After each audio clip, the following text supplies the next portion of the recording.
Well, hello and welcome to another episode of the Edufuturists podcast. We are super excited to be joined by two guests in the studio today. So we are going to be diving straight into a conversation with Mark and Zoe, who are going to introduce themselves in a minute. We don't know what time it is. We don't know what day it is. We don't know where we are. When this comes out, Schrodinger's cat, we make a little joke about it on a semi-regular basis. Are we dead or are we alive? Is it Christmas? Is it not Christmas? And by the way, most of you will be watching this and listening to this way after it's been recorded anyway. So we don't even need to talk about what time of day and what time of year it is. It's probably snowing. It's probably cold in the UK, but that's a given, right? So you'll probably also have seen that we've announced on socials that we're doing a little thing. Me and Steve are doing a little thing. We're writing a book, and this is exciting times for us as Edufuturists. First Edufuturist book, and we're well underway with getting that out. Thank you to Crown House Publishing for that, and we're looking forward to getting that out into the world. Steve, how are you, my friend?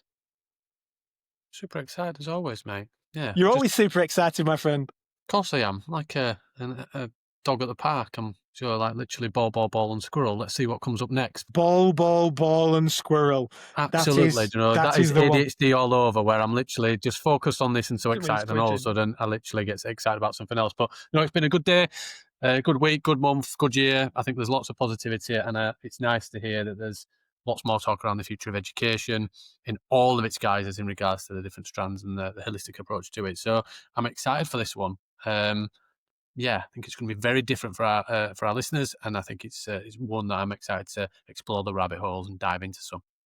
Absolutely. And so that brings us nicely to our wonderful guests who have been so kind in the fact that they've gone into two different rooms so that they could both be on different screens and they could have different headphones on and being there. They could have been on the same screen and that would have been fine. We'd have been more than happy with that. But Mark and Zoe have joined us and I'll let them introduce themselves. But I also led to believe that they are looking out on one of the most beautiful places in the world. If you have not climbed Pen-y-Ghent in Yorkshire, you must. It is epic, and Mark and Zoe are looking out on that from their living room, which is pretty special. So, I don't know who wants to go. In fact, we're going to do ladies first because that's the right way to go. So, Zoe, do you want to give us a little bit of an introduction? Tell us who you are, what you do, and then Mark, you jump in.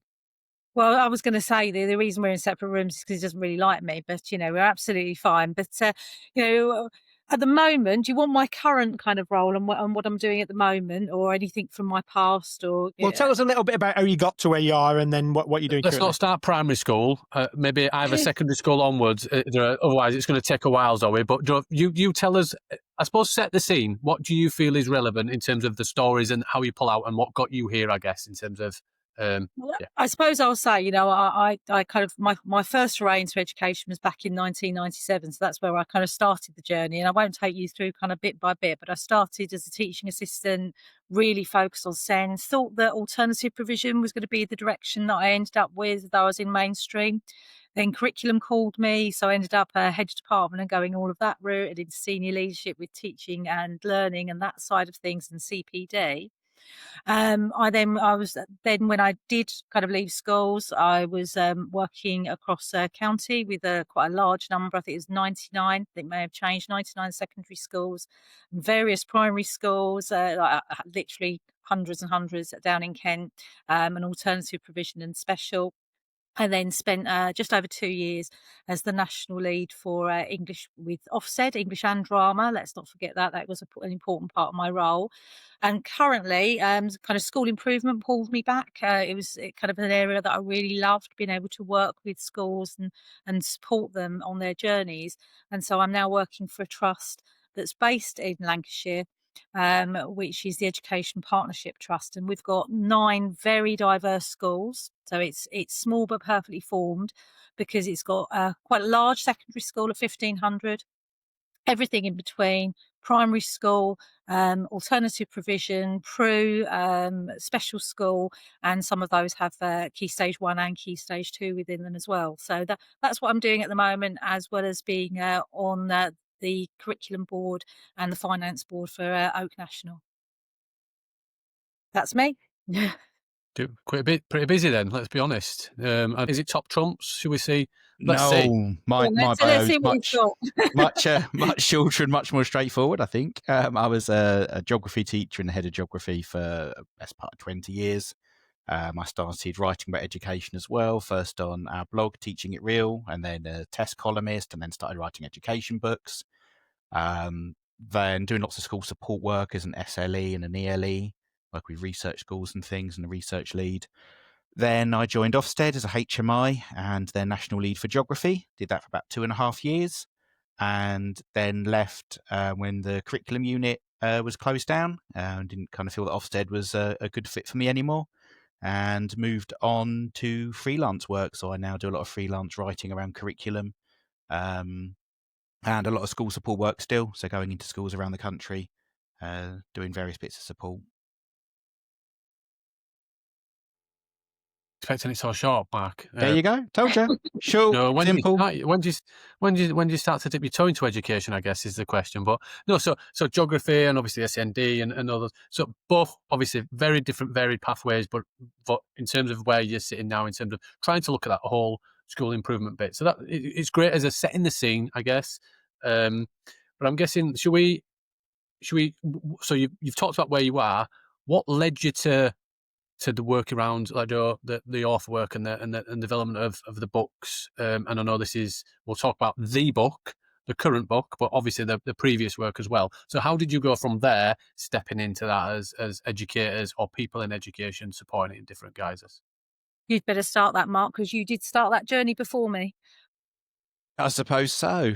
I think I just started feeling there were things that needed to be said. There were things that didn't make sense in education, things that seemed to be going right in my classroom that I wanted to share, questions that I had that I wanted to explore further. And so I just started writing my ideas down, and that's kind of where blogging started. It's just kind of just an outlet of going, here's some things that I think. Does anyone else think this? What are you finding? This is kind of, what my experience is. And then those ideas, as you start to write about them, start to coalesce.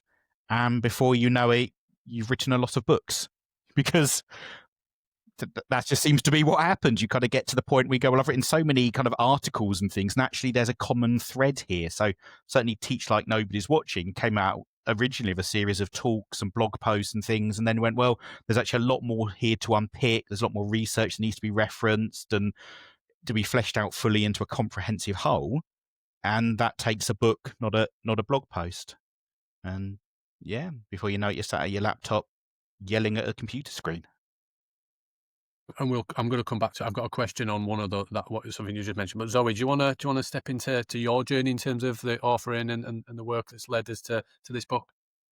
Yeah, I think it's a similar idea as this kind of outlet, and having that opportunity to have that slightly bigger voice to, I loved being able to collaborate with my colleagues, but we're all very busy people. And actually, for me, I am one of these people that's kind of a real talker and a writer to explore my ideas. I need to have that outlet. It doesn't all happen internally for me. So actually putting something down on paper and having a little bit of accountability, I suppose, beyond my own work, because obviously that I have got accountability there and always had accountability there, but just, people who would challenge and ask questions and explore that with me. I think that made a big difference in kind of strengthening some of my thinking, some of my understanding, took me in different directions, encouraged me to explore other areas. And so when Tom Sherrington got in touch about writing generative learning in action, I was thinking, well, these are things in this kind of piece of research that I know I've been using in my classroom.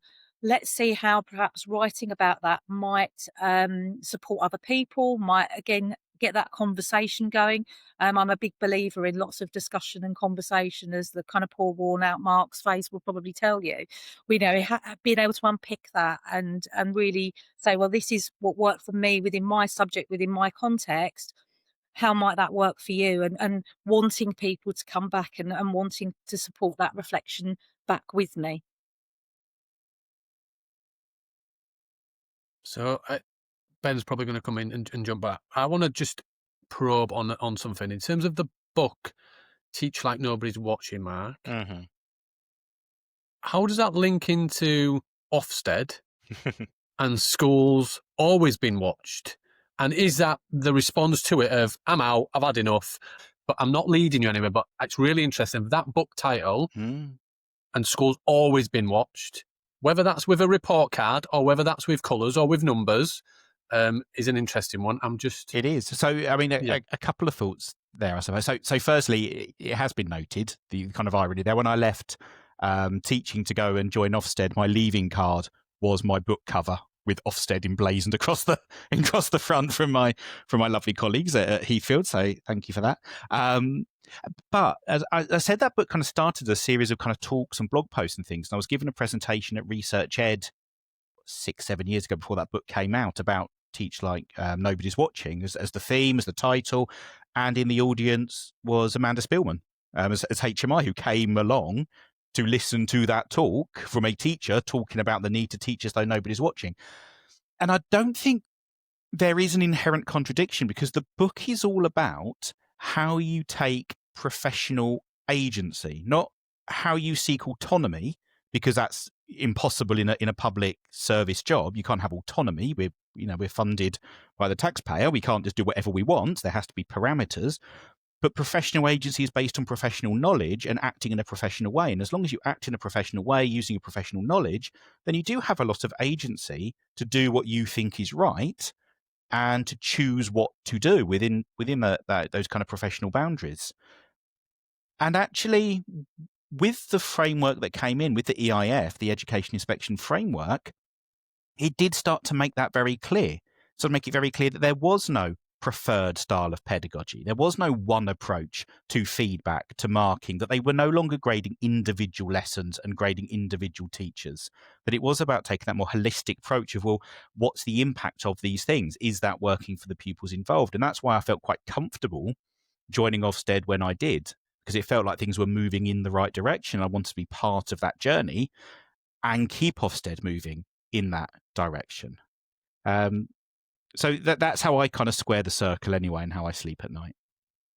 Yeah, I love it. I love it. I was say, I think a nice bit about that story about the Research Ed is because it was standing room only, she ended up sitting on the carpet on the floor, listening to your talk, Amanda. So it was nice to see this idea of listening, and I think that's really important to actually hear what it was like for you on the chalk face and that experience from your perspective. I love it. And I love that Amanda Spielman was in carpet time for Mark's talk, like for Mark's story. Like, love that. That's quite an achievement, isn't it? And so you've both come from teaching backgrounds. You're passionate about teaching, you're passionate about education, and then have moved into roles with HMIs for a while, and then not in that space currently, but I've written this book. Okay, so it brings us to the book that we're talking about, and it's here. I've written Post-it notes all over it, so please forgive me. The book's called How Do They Do It? What Can We Learn from Amazing Schools, Leaders and Teachers? And we'll put a link to this in the show notes so you can grab a copy of this. And so before we dig into some of the themes that sit in there, there's a reason why you wrote this book and wrote it the way you have, which I think will be interesting for us to kind of unpick why you've written it in the segments and the work you've written. And I wonder whether you've got to write a version 2 now because of the way that it's structured. But that's a joke. But give us a little bit about why you wrote this book. How do they do it? Zoe, do you want to just kind of help us on that journey, and then maybe if Zoe forgets anything, Mark, feel free to jump in. If not, then we'll move to the next question. Well, I think it was, coming at that point, we've had an awful lot of experience in talking to leaders, visiting schools, seeing what was happening. And one of the things that isn't always captured are those really great things. And kind of having that opportunity to pull that together, to draw that together, to say, what does that look like? What does that actually mean? There's an awful lot of jargon. There's a lot of language that's thrown around, which it can mean different things to different people, and the EIF is included in that, where there's kind of lots of different interpretations potentially around that. And we were very keen to kind of do two things then, I suppose. One was to be able to celebrate what we know that great leaders, great teachers, great schools are doing, and to have an opportunity to air that from our kind of years of experience and seeing it. But equally, to kind of give an opportunity to clarify what some of that actually means with the examples that we give, so that people, when we're talking about ambition in curriculum, well, what does that mean? And what people often talk about is, well, it's at least as ambitious as the national curriculum, because that's a line that they know they're supposed to say. Well, what does that mean? Why is the national curriculum ambitious? What makes it ambitious?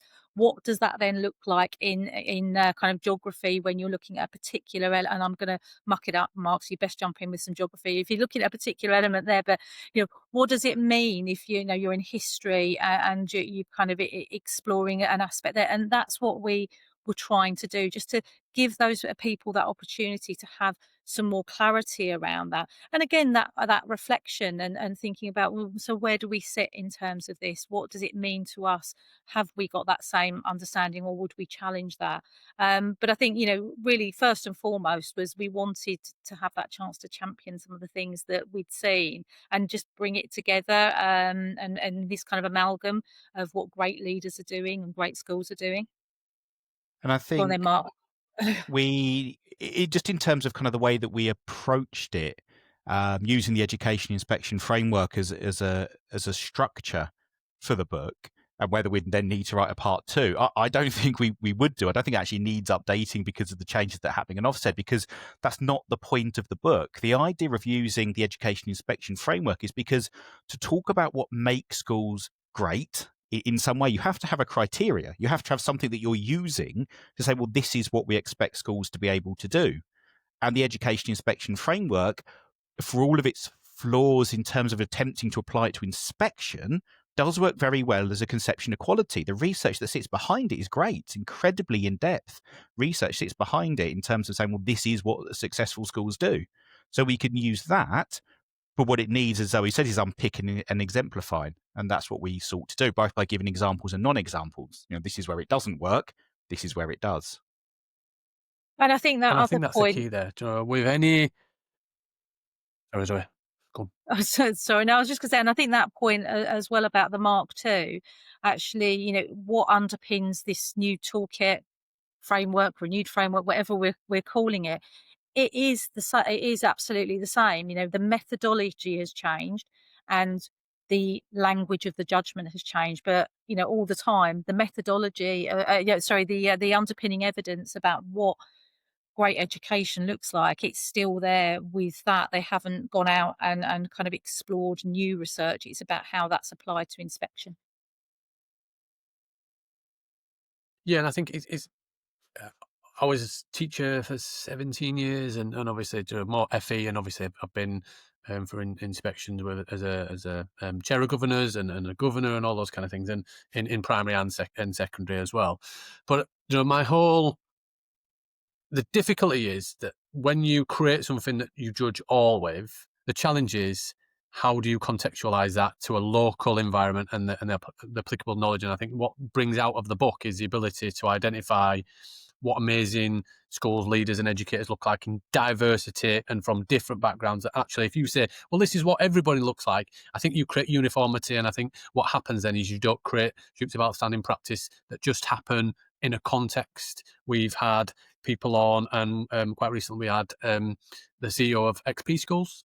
And I think in Doncaster and obviously in Gateshead now and spreading, then ultimately I think what's great was some of the context of some of the children writing books that are now in Waterstones, but also in the library in London, that are what Doncaster has done for the NHS and coal mining and all of those wonderful things, that if you are outside of Doncaster or Yorkshire, do you understand that context and how that is relevant? And that bit of wonderful stuff, if you only judge it in one way that's one-dimensional, is a challenge. I'm not saying that you as inspectors and the inspection does that. What I'm saying is it makes it difficult, doesn't it, to nationalise it and then to drill down in terms, because does it give us the opportunity to diversify and pull out some of those bits that aren't on a sheet where you say, well, I want to talk about that, but I can't.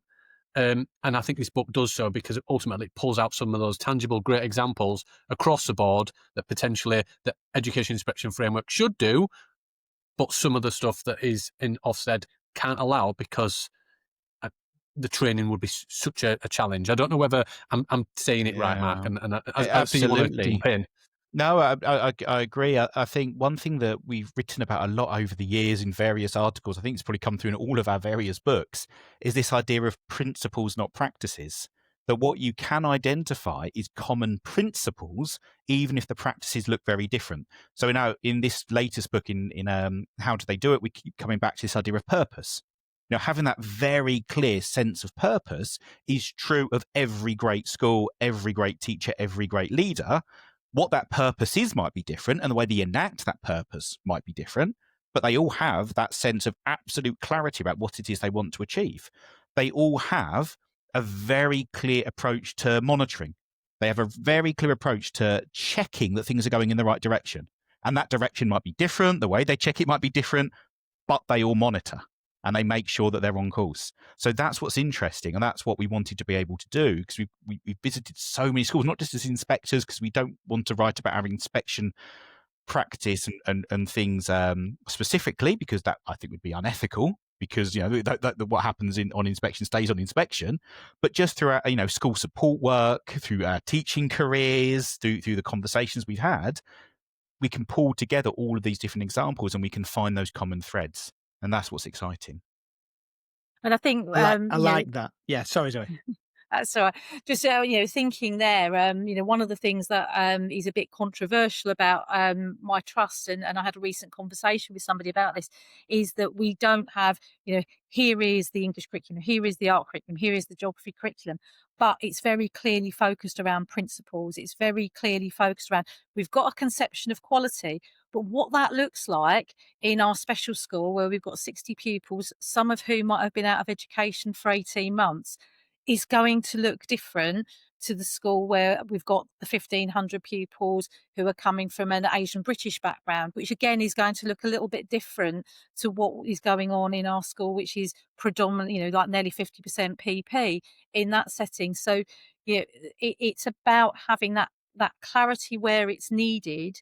And then obviously part of my work is to say, well, is this working? Is this actually working? And how do we tweak that? But I think, that point and having that kind of clarity around what is important, what matters for our schools is absolutely crucial. And, hearing leaders talk about that and so passionately and seeing that in action, everybody needs to see that. Everyone needs to have that opportunity.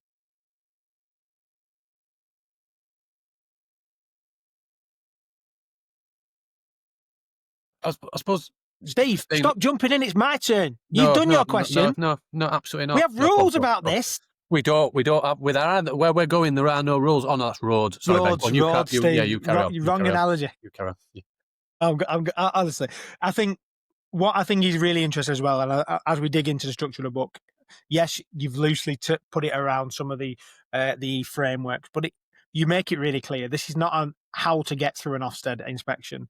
He's not saying this is what Ofsted wants and therefore you should do it like this. And I like that you've talked about there in terms of principles. And I think in the intro, this phrase really lands for me. And I think we go here before we start talking about the structure of the book and what you mean by quality of education, what you think that could look like in terms of principles.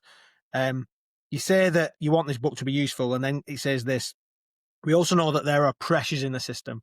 Ofsted and other accountability measures can lead to time-consuming worries for leaders, and that stops schools being able to focus on the business of being schools. And I think I love that as a kind of benchmark layer. This is where we are. We know that we have to have some level of checks and balances. This is a publicly funded system. There's got to be accountability. We've got to safeguard young people. We've got to make sure that there are balances, and that whether that's inspection or not, different people have different views on that. We know that, and I know that that's okay. What we're saying, nobody's saying throw the baby out with the bathwater. Nobody's also saying that we have to create a one-size-fits-all school, and it must look like this. So I think what's really important here is that there's a real acknowledgement that we're saying this can cause pressure. It does cause pressure. We don't need to go into all those bits about it. We had Jonathan, and this is really bad that I'm going to get from head teacher chat, Jonathan and his wonderful, beautiful, Lucy? Amazing wife. Lucy, yeah. Jonathan and Lucy Coy. Thank you, Mark. You saved me then. Thank you. I'm going to edit that out. So I said, yeah, we had the amazing Jonathan and Lucy Coy on from Head Teacher Chat, who were talking about this, and we talked about the importance and the pressure that this brings. And it's not just about Ofsted. It's not about inspection. It's not just about exam. There's just pressure. The system is dealing with pressure. So I think that leads us really interestingly into, we're talking about the pressures of schools, the pressures of leadership, the pressure of exams, the pressure of finances. And yet you're writing a book here about what can we learn from amazing schools, leaders and teachers, and how do they do it? So it's not these schools have got no pressure, these schools have got no inspection challenges, these schools have got no they do it, and what does that look like? And they've got an opportunity to serve the young people that we do all this for. So I wanted to acknowledge that you're really clear that there's the pressures that sit in there, and we're not saying that's an elephant in the room we're not going to talk about. But you structure it based around what have been the 4 elements of the education inspection framework up until this point. As we may well know, that is shifting. If you haven't seen that, and if you're not in the UK, you might think, what are they talking about here? The inspection body, Ofsted, are shifting the framework and the inspection framework, or how the inspection framework is measured and what that looks like. So, but you talk about 4 areas like that are judged in schools that have, up until this point, a way it's been judged. And the first one is about quality of education, a high quality of education. There's multiple things in that. So I wonder if you can kind of talk to us a little bit about what is meant by this high quality of education. And both of you look really excited about this one, because I know this is your bread and butter as much as anything else, isn't it? So who wants to go with this one? I think Mark's chomping at the bit. Okay. Yeah, I can see it. Yeah, why not? Okay. Yeah, this will be easy to do on a podcast. Okay, let's summarize high quality of education in a few sound bites. That's fine. Okay, so ultimately, its impact. High quality of education is only as good as the result that it has, not just in terms of exam outcomes, but whatever it is that you value in education. That's what high quality of education is. So if we want pupils to be knowledgeable world citizens who can go off and live their best life, think about that kind of capabilities approach where they have these functionings that they can fulfill and live, to their fullest potential, then that's what a high quality education should deliver. So giving pupils the knowledge they need to live in the world. So I'd see that as a geographer through kind of a lens of what a geography curriculum can give pupils to take into their future that will lead to these amazing outcomes. And the same would be true of history and science and art and music and all these other subjects. So we start with the impact. What's the impact that we want to have? And then we think, okay, how do we get there? It means planning a highly ambitious curriculum. Then we have to unpick what we mean by ambitious. How do we know what counts as ambitious? We have to have that discussion and work out what ambition means. So we have to plan this ambitious curriculum that's well sequenced towards that endpoint. And then we have to think about, well, how do we implement it? How do we teach it in a way that leads to the impact that we want? So we have our impact. What is it? That's our purpose. We then plan our curriculum, which is our route to get there. And then we think about our implementation, which is the journey that we take our pupils on. And that's a high quality of education. Simple. I think you did. Simple. Yeah, I think you did really well there, Mark. But I was, I was reflecting there about that kind of wider remit and what is the purpose, and sort of recent conversations I've had. And you can look at a set of exam results from, say, an AP or a special school, and you start thinking, oh yeah, but where are their kind of 4 pluses with English and maths and things like that? And I'm not saying that they haven't got those, but very often it's looking at, what is it that we want for our pupils? We want our pupils to be successful adults. We want them to be able to go on into further education and training, and that's going to be a key part of our goal. So how is our education and what we're providing them going to get them there. What are the best routes for them?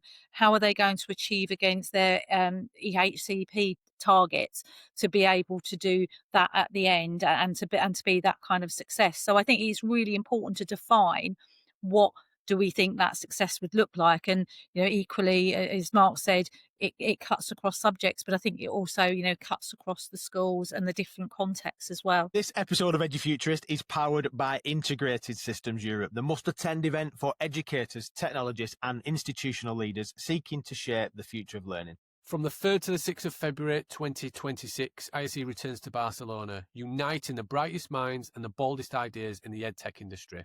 Join us and push back beyond the possibilities that are transforming the classroom of tomorrow. Don't just keep up with the industry, get ahead of it. Check out the video that's coming next to find out more and join us for ISE 2026. We'll be there in Barcelona, and use our special code Edufuturists for free registration at iseeurope.org.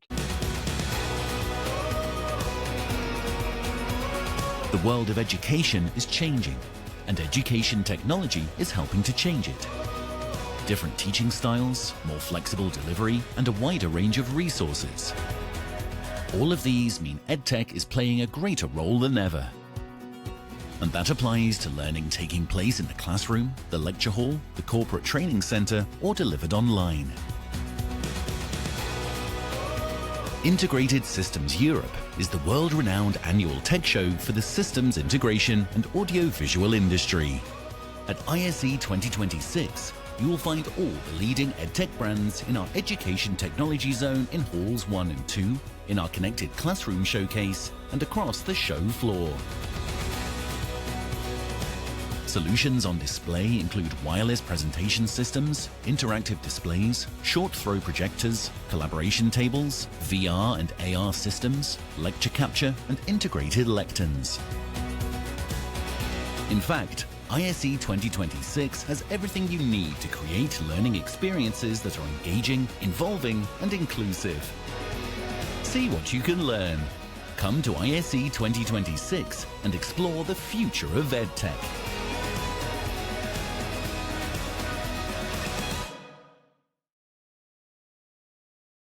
Yeah, absolutely. And I think layered into that is the learner element of, and I think you put it as pupils, but I think it's the adults and the learners and the young people come together, and ultimately, this is a polarizing conversation. In education, like you're either.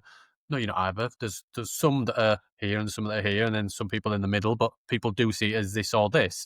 I'm not going to get into my view, but in terms of that attitude and how important that is, and how that can derail or positively or negatively, because that's situational and locational and all of those kind of things. Because again, diversity in regards to inner city versus rural and all those different things really comes into play in terms of attitude, and all those kind of things. But maybe we'll go Mark and Zoe, or should we go Zoe and Mark? Well, I'll let you two decide, and then you can argue after the podcast. But it's that case of why does it matter, and what matters in regards to that. Then, in regards to the attitude of pupils or young people that are coming into that education, that organisation. Go on. Well, I was just kind of I'm sort of thinking that through. I think that those attitudes of young people to what is education for is, they need to buy into the purpose as well. They need to feel that purpose is for them. Seeing the connections, like, doing a lot of work around pupils who might come from disadvantaged backgrounds. And you hear that kind of thing that people say, oh, they've got really low aspirations. They don't, they don't want to go on and do X, Y, and Z. Well, actually, what a lot of the research shows, they haven't got that connection between what their lives are now and maybe what they might want to do, and how education will serve that, or they feel trapped within certain aspects of their lives or their worlds that they can't see necessarily there could be various routes.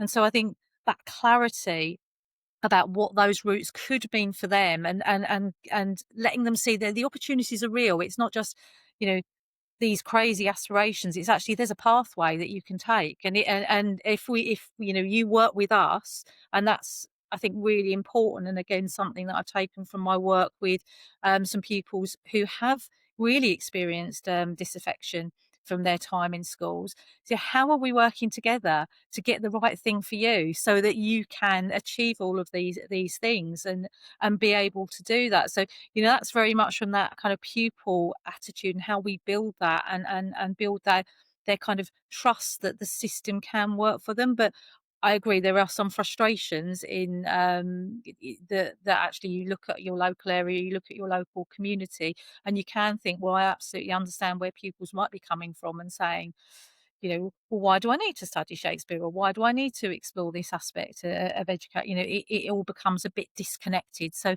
think part of our job and part of the things that we see great leaders really do is to reconnect those things for them, but also, recognise there are some things that there are limitations with schools and what they may be able to do when there are issues across the community and in that kind of particular way.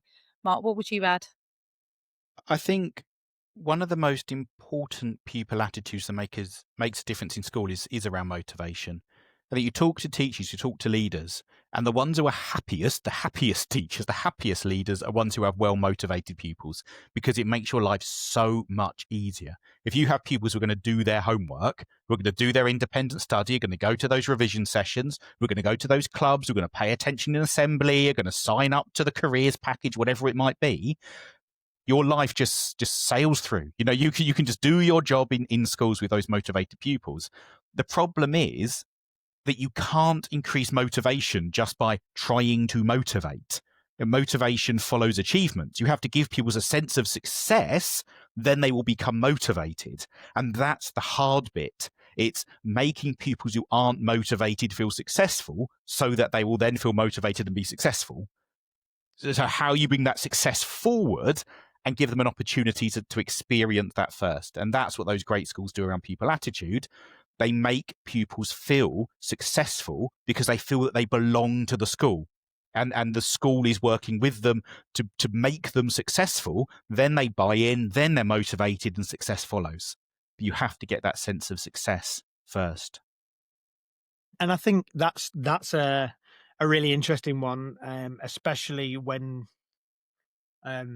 and this is not necessarily tied to the theme of the book or anything. So but it might just be a statement. You're welcome to comment on it. Is that the system is designed so that a third of students aren't successful, that they fail.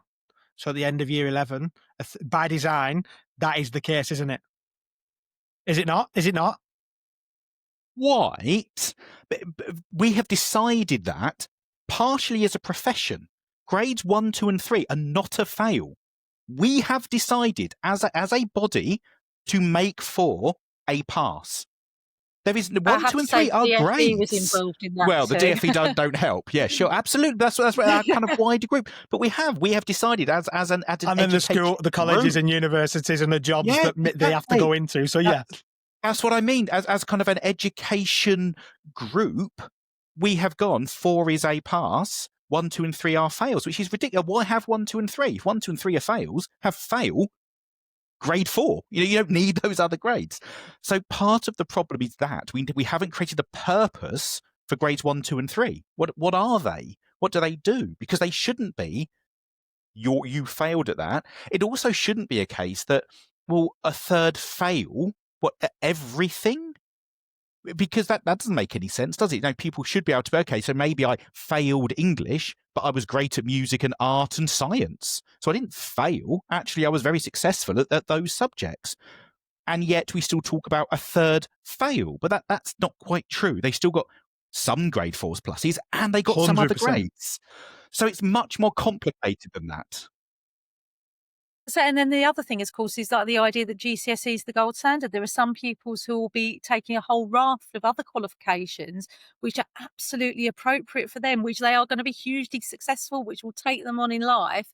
And yet they kind of get forgotten. We've had a big battle with the idea of apprenticeships and getting employers and society to actually see value in things like that. And yet it makes such a huge difference to some pupils and their lives and takes them into exactly what they want them to do. So yeah, I think they're probably, there's that wider conversation, but yeah, I'd love it if we could stop saying 1 to 3 was fair. Yeah, and do you know what? Do you know what's also really cool about that? And I know that you're going to jump in, Steve. Sorry. What's really cool about that is the fact that nobody on this call is okay with that. This, regardless of where you stand politically, wherever you stand about the quality of education, nobody is happy with that. And you said there about apprenticeships being valid, other types of qualifications, other types of learning where students aren't just judged on English and maths.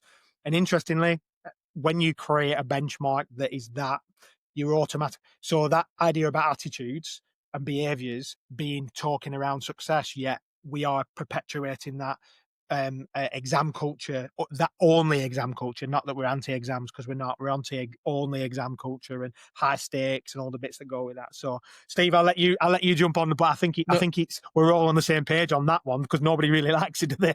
Yeah. That point. So I was just going to say, you mentioned. Go on.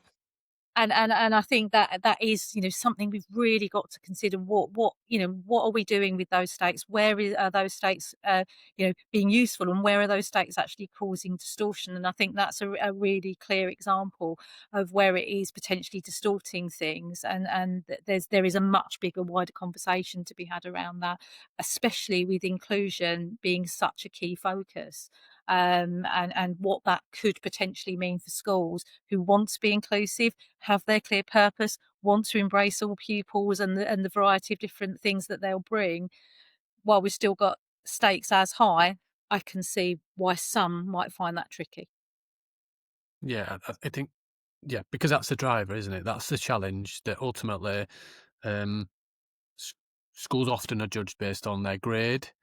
And their number of grades. I'm not talking about inspection here. What I'm talking about is in terms of their pass rate and all this kind of thing. And I'm just like, but again, what pass rate? People, you'll see banners outside of schools of this amount of A to C, and now it's obviously they were gutted that they've had to then pay out because and get a new banner because they've now put a number on it and all those kind of things. I'm like, but and I know.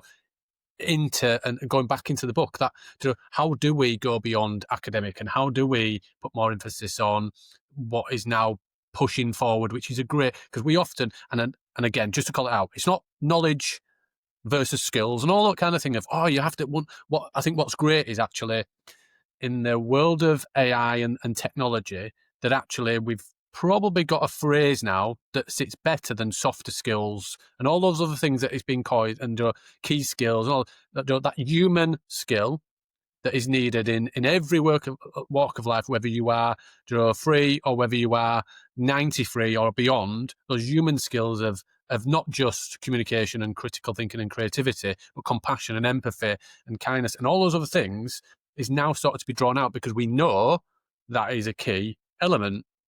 So maybe talk, and Mark, will come to you in regards to why is that so important, and how do we drive towards that, and maybe some tangible examples within the book, I guess, that you've done. People still have to go buy the book. Don't give us too many, but but maybe a couple of examples there. Yeah, I think personal development's a really interesting area for schools, in part because it's not what schools are set up to do. So the reason there's so much focus on the academic is because the rest of society can't do that bit.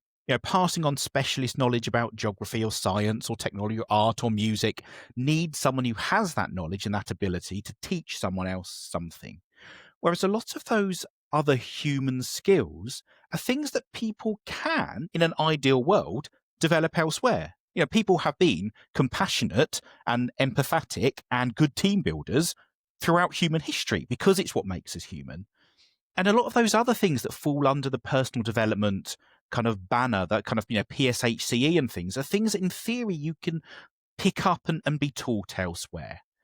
So it's an interesting one. I think that's often why it gets overlooked in schools or seen as less important, because it's not always clear where the school's role begins and ends in the same way that it is for academic subjects. But it is really important because we don't live in an ideal world. And I think what we look at in the book, where we see really successful examples of personal development, it's where leaders focus on what is it that our pupils need, Or what is it that pupil needs? So rather than going, okay, we think we can offer X, Y, and Z, so that's what we're going to offer. They think, okay, well, do we need to offer, what letters have I not used? P or Q or W? What is it that actually our pupils are crying out from? Maybe they all play football after school. All those who love football, want to play football, they have opportunities. There are great football clubs in our local area. We don't have to invest huge amounts of time, energy, and money on in-school football. What we really have to set up are some opportunities for basketball, because no one's offering that in our local community, and we have some pupils who are passionate about it. Or pickleball, or Dungeons and Dragons. More Dungeons and Dragons, please, people. Or whatever it is. What is it that our kids need to be able to develop? Do they get opportunities to go camping? Do they get opportunities to go into the countryside? Do they get opportunities to sit down together and discuss a great book? Are these things that our pupils are missing? In which case, we need to offer that. And that's what great schools do. They identify a need and then they fulfill it. They don't just start with the basis of, well, what do all schools do? We'd better do the same. I like that. So what we're talking about is the context, and that you can't just copy and paste. So like we often talk about this when, and the biggest challenge sometimes when you're talking about this person's doing this amazing thing, you want to hear about what they're doing in this school, and you do a teach meet and they're talking about this, and you do a tech conference and they're like, oh yeah, we're using this tool. And you're like, the biggest problem with that is that people then just go whoop and try and put it into my place without any context. Yeah. And what I'm hearing from what you're talking about there is it's about context, not just trying to drop something in, copy and paste. And this is why Ofsted reports are so mind-numbingly generic, because you can't put in anything specific, because otherwise schools think they all have to do the same. And everyone complains that, all these kind of reports end up just saying, all schools should be ambitious and be broad and they develop pupils and blah, blah, blah. But if you put in there something like, this school's amazing because they do X, every other school in the country will think, oh, Ofsted want the schools to do X, we'd best do the same thing. And that's why you end up with these very generic, very bland, cut and paste statements, because they're safe. Yeah. And that's back to the high spec nature, isn't it? Yeah. Yeah. And that's really good that we aren't trying to say this is the only way to do it. And I think that's what's come out from my reading of the book. You're not saying this is the way that everybody does it. And interestingly, I know that there may well be opportunity to throw some other bits from the book. One thing that I want to drop in that came to me as it says, in your conclusion, it says this: there are frequent calls in the press, and even more so on social media, maybe a few podcasts, for schools to be completely reformed and for our approach to education to be rethought. Many of these calls seem to come from people who don't understand the miraculous achievement that our schools currently pull off day in, day out. I definitely hear that. Interestingly, it also then says, too many commentators only see schools from the outside or through a very narrow lens of their own role, and they miss the complex footwork that allows schools and those in them to flourish. And I'm conscious that people like us and who aren't in a classroom now, it's easy for us to go, this needs to shift. And so that's why I still like to think, well, I've got skin in the game. So still, that's why we want to still have skin in the game. Yeah, I'm not teaching religious studies all day, every day, like I used to do. But what we're doing is still got skin in the game, and why I can't just sit here in my little armchair pointing a finger. So hopefully we're not in that list. But there are a lot of people that are saying, let's throw the baby out with the bathwater or whatnot. What is really interesting, and I want to throw this in for absolute sure, is like we've done on the podcast when we do the awards, when we champion what people are doing in the local schools, where we get head teachers on this and school teachers that are doing great things, is that what the book's doing and what we're trying to suggest here is that there's some people doing incredible stuff. Lots and lots and lots of individual teachers, TAs, receptionists, safeguarding leads, head teachers, the wonderful people, the IT managers that make education tick, and nobody's pointing a finger. type teams. Like we could list and list. They're incredible. Like these people, the people that we used to have a wonderful human being called Ruby, who was our site supervisor, who opened the gates before 6 a.m. every day. When it was snowing, was there. She was in her 60s. This woman was in her 60s, and she was shoveling grit, moving snow, like making sure that things were boilers working. Like these people are heroes, genuinely ordinary, everyday heroes, and nobody's pointing a finger at individuals necessarily, and we want to celebrate that. And I think that's what has come out there. You're saying that despite the calls and the finger pointing and the lack of funding and the challenges of inspection bodies and other things, like despite all of them, these people are doing incredible stuff. And I think kudos to you for putting that front and center in what you do, because it's really clear that you're not trying to attack that. You're celebrating that. Absolutely, and it is, to kind of use the Jenga tower analogy, it is very much like that. And so when you say, right, we're going to move that piece, whether it's a piece of the curriculum or whether it is an aspect of support or a structural change, then these great schools, they're managing to stay up, but it does make it very, very hard to do that. And so I think we need to really recognise what those great things are and where it is really working, not to just pick that up and replicate it, but to really start that, having more of that conversation about what we want for education and what it is that's making a difference for our pupils. And I think the word transformational, I think, is back on the agenda. So we certainly have seen plenty of transformational schools. So you won't know this, and Crown House definitely don't share this with guests, but we always end the podcast. So this tells whether you've been listening or watching as preparation. And if you haven't, don't blame us, Zoe and Mark. It's on you. But so we always... We're not asking you to sing or dance or do a jig. Yeah. Don't worry. Yes, wind. Yeah. So we always end the podcast with 3 quickfire questions. So we won't go collective. We'll go Zoe, Mark, and then this is where I go, Zoe, you can then go, no, Mark answers these because I need a bit of time to think. That's fine. You can fluctuate between. I'll go first, then Ben, and then I'll finish. If that's okay? So, first question. If schools were judged like restaurants by how much customers actually enjoy the experience, what would change overnight? Here's an I'm not going to be very quick fire. Go on, Mark, you see if you can answer it quick. Too much would change, and this is the problem. Schools aren't restaurants. They shouldn't change based on whether people enjoy it or not. They should change based on whether or not they achieve the aims that they're set out to achieve, which may or may not be enjoyment, and almost certainly isn't. But loads of stuff would change badly and would change for the worse. We'd start just having edutainment again. It'd be shocking. It'd be very different from primary to secondary, wouldn't it? And those kind of changes that we might see in relation to that, and possibly with FE as well. Do you know what? You just want to jump in and throw some stuff, but it's quick fire, so I'm not going to do it. I promise. Come on, Ben, stick to it. So I'll come to you first, Mark. So we'll keep giving you time, Zoe, to think about it. Always. We'll throw another one in there, but you can always pass. So, Mark, what's the most dangerous myth that educators tell themselves to avoid real change? I think it's that they have to do it. I think the most dangerous, the thing that avoids change is a belief that this is somehow set out, that you have to do this thing because the national curriculum says it or Ofsted want it, whatever it is, and it's almost always not true. But that's what holds schools back, is a belief that they're constrained by things they're not actually constrained by. They're creating their own chains. They're kind of forged by life. And I would agree, and I would sort of add into that, those, because we've had that, because we've always done that.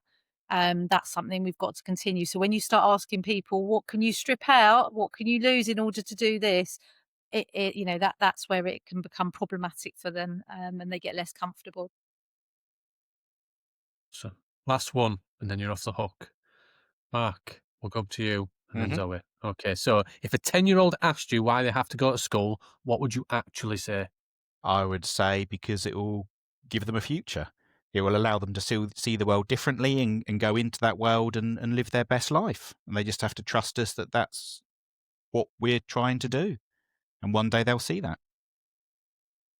Having spent my day with kind of 3-year-olds, 4-year-olds, all the way up to 11-year-olds today, I would open with the line, because it's awesome, and then I would tell them all the ways that it is, including what Mark said. Love that. Absolutely love that. Go on, Ben. No, I love this. This is cool, and we love hearing different variety of ideas on the quickfire piece. And thank you so much for sharing your thoughts on that. I do love that idea that we the myth that to avoid real change is that you have to do it. What a great concept! You don't have to do it. Go and pick a different job. First thing. Second of all, there's loads of variety. There's loads of options. Teaching is not, and schooling and education doesn't have to be this way. There is flexibility within it, and interesting. Especially, we're writing a book called Pick and Mix Education, so that absolutely have got choice. Pick and mix, do what you want to do. So it has been fantastic to interview Mark and Zoe about this book. If you're watching, you can see on the screen, it says, how do they do it? What can we learn from amazing schools, leaders and teachers?